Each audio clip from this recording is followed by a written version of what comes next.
everybody, welcome back to Covers and Commentary, and welcome back to another episode of Drummer Reacts. Now, it's going to be another Otto week, because I really have wanted to watch this live iteration of Unravel that she did after listening to the studio version, because it's not an easy song to sing, period, but doing it live, especially with her style of singing, I'm super excited for that. So, we're going to dive right into that, and yeah, I'm excited. Let's just get right into it and see what we have in store here, because yeah, it's not an easy song to play or sing. Yep. Which, like, I know this whole opening is very falsetto head voice style, which of course she does really well. I like these visuals.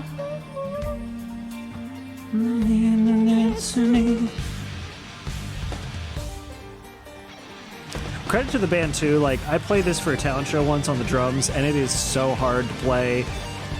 I did the anime size opening, but I gotta do a full cover at some point.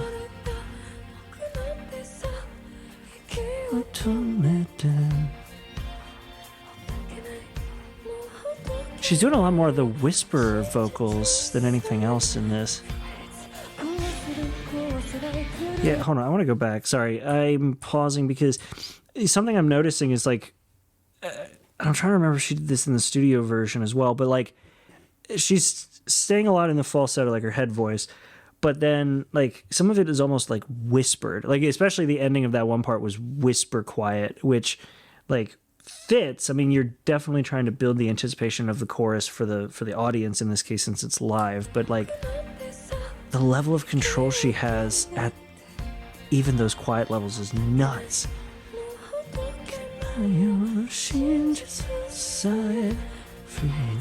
Yeah, like right there was a whisper, holy. She's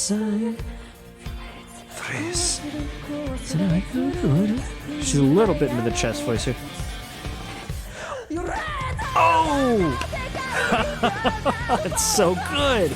Sorry, I know the chorus already, but like not obviously the live version, but I know what the chorus sounds like. I want to hear her interpretation of this, but I want to point out something else too, which is, like I mentioned, for building anticipation for the chorus, that last little whisper, the like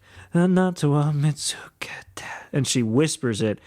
That is not just really cool from like a vocals perspective, but that is extremely good stagecraft, because you don't just want to, I mean, there are bands and there are performers who do a really good job of performing live as it sounds in the studio.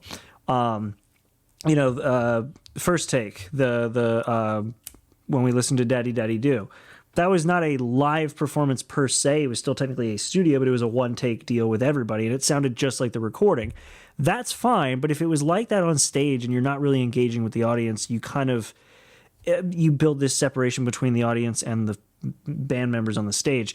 That little whisper, as little as that was, and as insignificant as it seems to most of the people who are just probably listening live, you'll understand that like, you'll subconsciously understand that discrepancy, that like lower pitch before just blasting into the harsh chorus, it built anticipation. You feel that energy, and that's really good stagecraft from her as a live performer, not just a studio performer, which is great.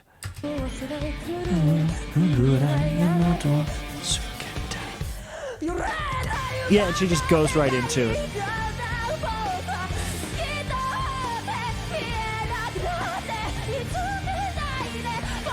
Man, wait, hold on. Did she do what I think she did? She like slid down, which is crazy to do in a live setting, but all right.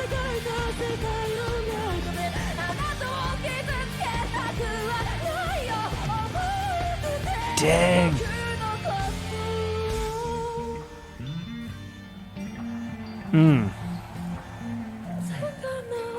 Back into falsetto again. The ability, like I pointed this out, I'm going to go back here to the chorus again, but like I pointed out in the studio version, her ability to go between her head voice to chest and back and forth, back and forth, back and forth is incredible. But the fact she can do that live on the fly and still get a lot of vocal fry mixed in there as well is just amazing. So let's hear that again. Yeah.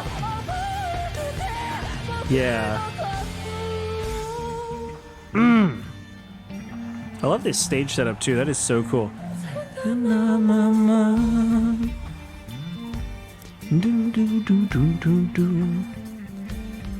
Okay. Yep. Let's. Oh, come on.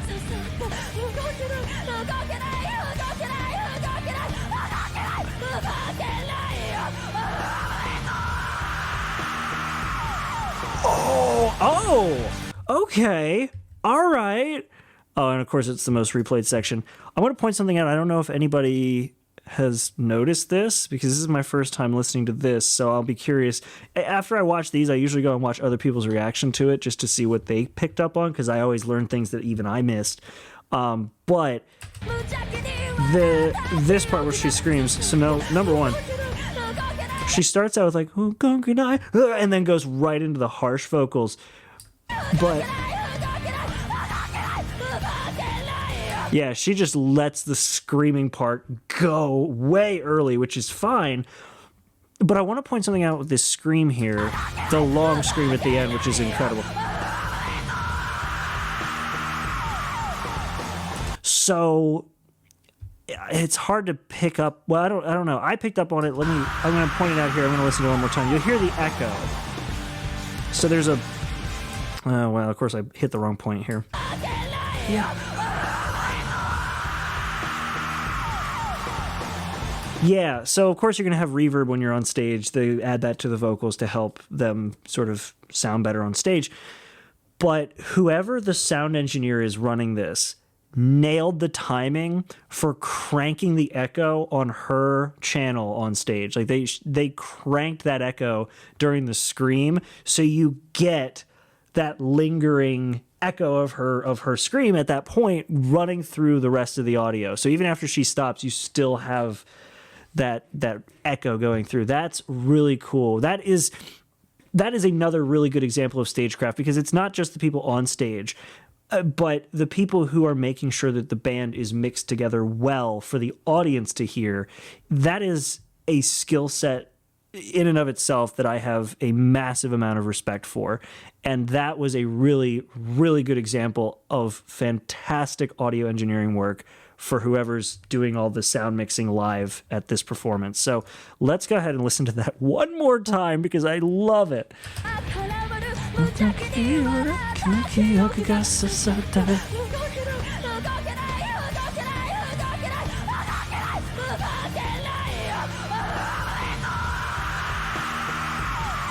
And there's that echo, if you could hear that. That's awesome.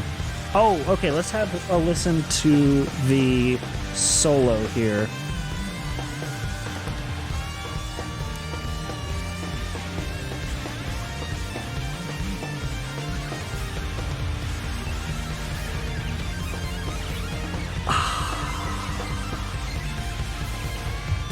I'm sorry. I like that solo better than the studio one. I like it better than the studio one. A lot of people gave me some flack for not liking the guitar solo from the studio version that I listened to the last time. But like my reason for not liking it in the last video where we listened to the studio version, was because it went not against, but it didn't flow with the rest of the music. It didn't have the same feel as the rest of the song, if that makes sense. Like one of the reasons why TK from Nintochi Shigure, his guitar style worked with that music was because it toned into the rest of the song. It hit a lot of the same beats and some of the same music points. And people were saying, you don't want to have the exact same thing. That's the point of the cover, is to have a different version. And I agree. You definitely want to have your own take on it. But you still want it to flow musically with the other instruments, with the other parts of the music. And so while I agree that it's, you don't want it to sound the same, if you want to have your own personality added into it, go for it. But it needs to really hit the same points, even if you're not playing, like a machine, the exact same notes. This does a lot better of a job of that. Like if you listen, Well, let me go back to where it started here.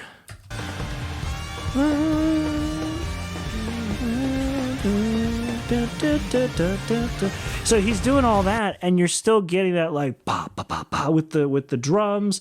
All of that is still like they all fall in line with one another. The solo in the studio version kind of just went way out of left field and did its own thing, completely, in my opinion, completely musically divorced from the rest of the song. This works a lot better because he's still staying along with the song while doing something different and kind of doing his own thing, but it complements the rest of the song. I like this better.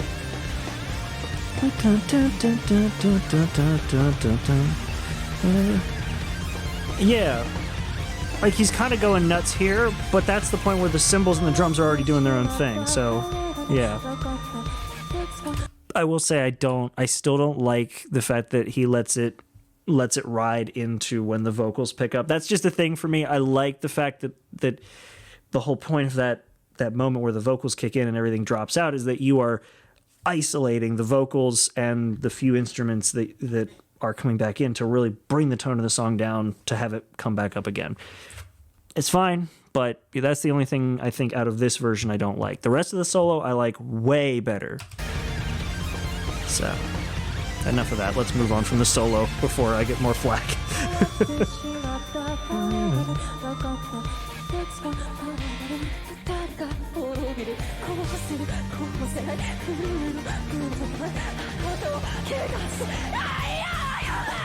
Wow, she's putting a lot of emotion and wavering into that line, that whole line of vocals there. Let's hear that again. Yeah, she's doing like she's emphasizing it through that whisper, which is kind of wild. So you're like, like she's singing like that, which really helps kind of drive emotion in the song. Color me impressed. I like that.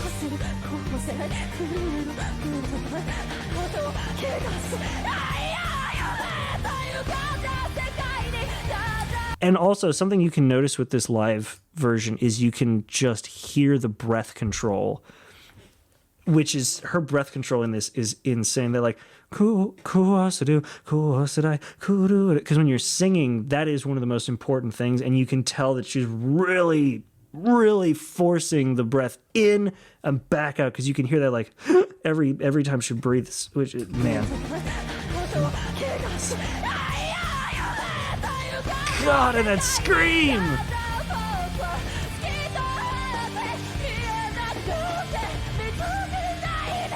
Oh, wow! Hold on, I'm gonna go back to that. I want to go back to that.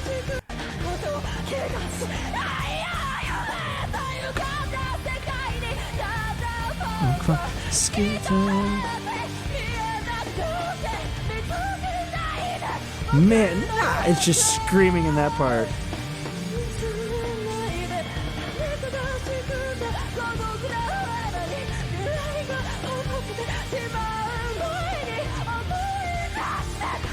Whoa! Okay, one more time with that, please.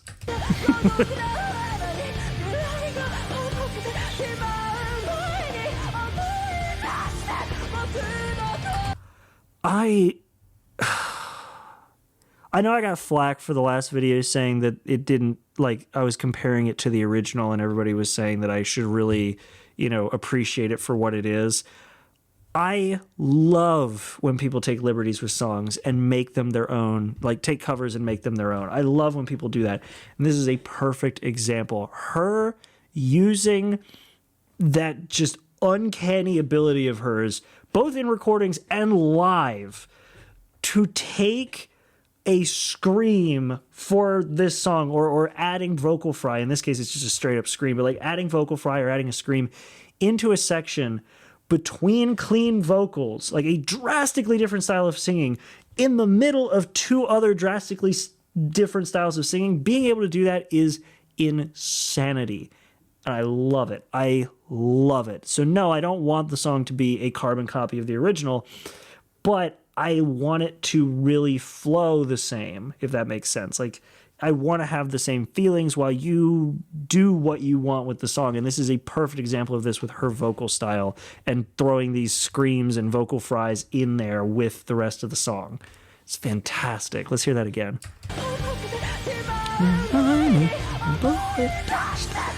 Yeah.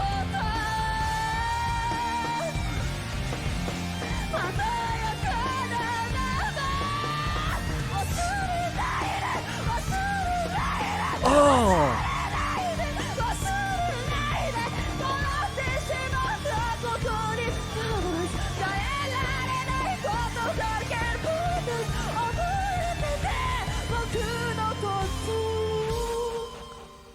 Wow. If I did something like that, even just recording, I wouldn't be able to talk for a week.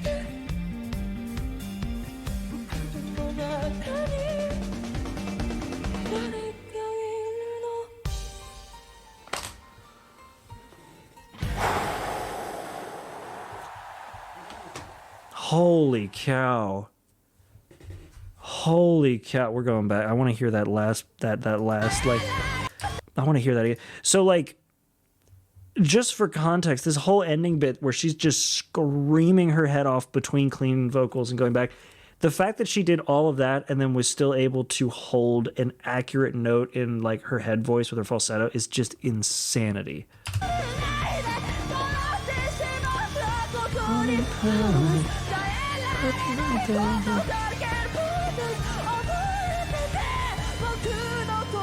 Oh, that is just insane.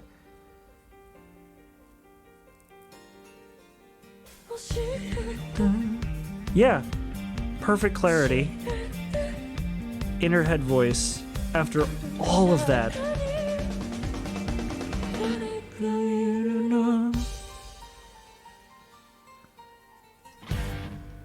I love that hard ending. I love that boom at the very end. That's great. Like, I know I focused a lot on the vocals and obviously the guitar solo because that was a sticking point from the last time I listened to this from her. But like that entire performance was fantastic.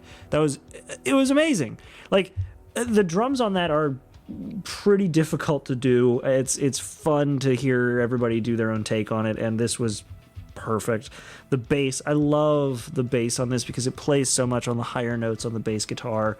The guitar solo was better in this one, in my opinion, than the recorded one. It was great because it fit musically with the rest of the tone of the song. And then it's Otto. Her voice is just that amazing every single time. It's just, without question, she's a fantastic singer. She's incredible. I'm saying fantastic a lot, but like she really is. That's my best description. Just a fantastic vocalist. I love hearing her sing every time, and this was no exception. Color me impressed. And again, like I pointed out, the ability for the sound engineer live to pick up on her screaming point, which I'm sure that was rehearsed. Obviously, that's not going to be like an immediate on the fly thing, but timing is still a challenge because you can practice all you want and things might change on stage that you weren't anticipating as a sound engineer. So the fact that scream, that long scream that she held, was perfectly echoed, like just crank the echo on that vocal channel to make it, like basically make it feel more powerful for the crowd. Chef's kiss. Fantastic. So yeah, definitely worth it. You all kept recommending the live one after I did the studio version. Y'all haven't missed when it comes to an auto recommendation yet, so I appreciate it, and I'll link this video down below if you haven't already seen it, but let's be real, you probably already have. But yeah, down below, go check that out while you're on your way down there. If you like this kind of content, definitely make sure to like it. If you want to see more like it, definitely subscribe because I do this every Monday and Friday. And leave some comments down below letting me know what you all think. Hopefully you're a little nicer this time about my thoughts on the guitar solo because, well, I did like it. But either way, hopefully you all enjoyed this video. Thanks again for watching. Thank you so much for being here, and I'll see you in the next video. Have a good one.